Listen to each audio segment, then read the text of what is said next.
দাদা পিছিয়ে আসো, সামনেটা ছেড়ে দাও, পিছিয়ে যাও, ছেড়ে যাও।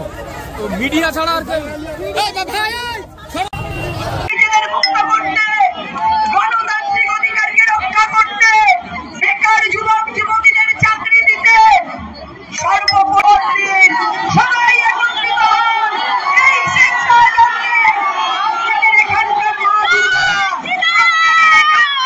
এই অসুরদের দমন করেছেন আপনারাই, প্রথমে প্রতিবাদী হয়েছেন।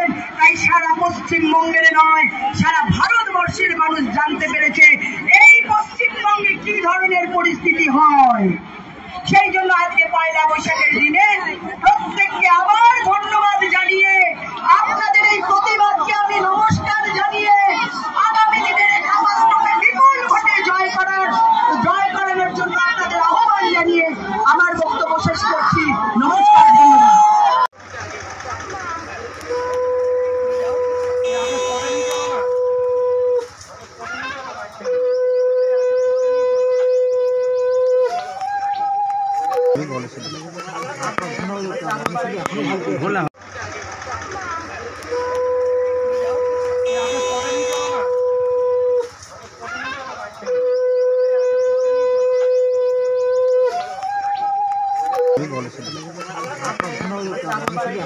বললাম